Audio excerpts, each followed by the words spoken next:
আসসালামু আলাইকুম, hello viewers, welcome to my YouTube channel. তো আপনি যদি চ্যানেলে নতুন হয়ে থাকেন তাহলে অবশ্যই আমাদের চ্যানেলটি সাবস্ক্রাইব করুন। আজকের ভিডিওতে আমরা কিছু কিবোর্ড শর্টকাট শিখব। তো চলুন ভিডিওটা শুরু করা যাক। প্রথমে দেখব কিবোর্ডের মাধ্যমে কিভাবে আপনার ল্যাপটপ বা পিসিতে স্লিপ মোড, রিস্টার্ট অথবা শাটডাউন করা যায়। আমরা নর্মালি যেটা করি, আমাদের উইন্ডোজ বাটনে ক্লিক করে এখানে পাওয়ার অপশনে গিয়ে স্লিপ, শাটডাউন অথবা রিস্টার্ট করে থাকি। কিন্তু আমরা যদি এটা কিবোর্ডের মাধ্যমে করতে চাই তাহলে কীভাবে করা যায়? সেটার জন্য আপনার কিবোর্ডের উইন্ডোজ কি এবং এক্স একসাথে প্রেস করুন। তাহলে এমন একটি ইন্টারফেস আসবে। এরপর যদি আপনি ইউ ক্লিক করেন তাহলে দেখতে পাবেন sign out, sleep, shutdown, restart অপশনগুলো আছে। তো এখন যদি আপনি এস ক্লিক করেন তাহলে পিসি স্লিপ মোডে চলে যাবে।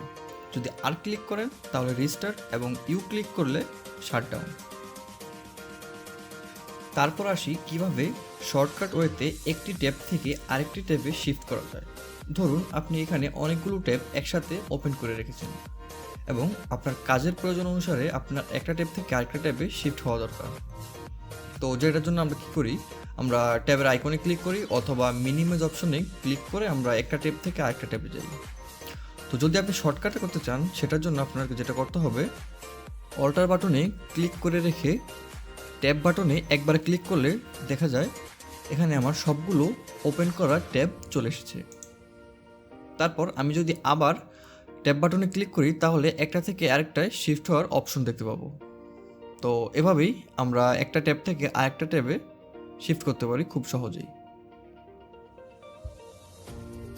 জাস্ট আল্ট্রা এবং ট্যাব একসাথে প্রেস করে। তারপর এখানে ব্রাউজিং করার সময় আমরা যখন একটা পেজ থেকে আরেকটা পেজে শিফট করি তখন আমরা কিবোর্ড স্ক্রিনে থাকা ফরওয়ার্ড এবং ব্যাকওয়ার্ড এই দুইটা অপশন ক্লিক করে সামনে এবং পিছনে যাই, যেটা আমরা চাইলে কিবোর্ডের মাধ্যমেও করতে পারি। সেটার জন্য যেটা করতে হবে, অল্টার এবং ফরওয়ার্ড ব্যাকওয়ার্ড বাটন প্রেস করেও সেম কাজটাই করতে পারি।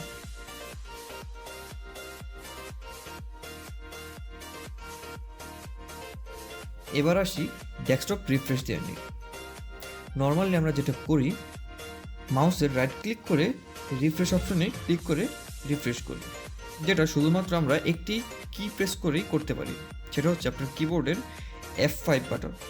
F5 বাটন শুধুমাত্র ক্লিক করলেই আমরা আমাদের ডেস্কটপটাকে রিফ্রেশ করতে পারি। আমাদের চ্যানেলের কন্টেন্টগুলো যদি ভালো লাগে থাকে অবশ্যই চ্যানেলটি সাবস্ক্রাইব করুন।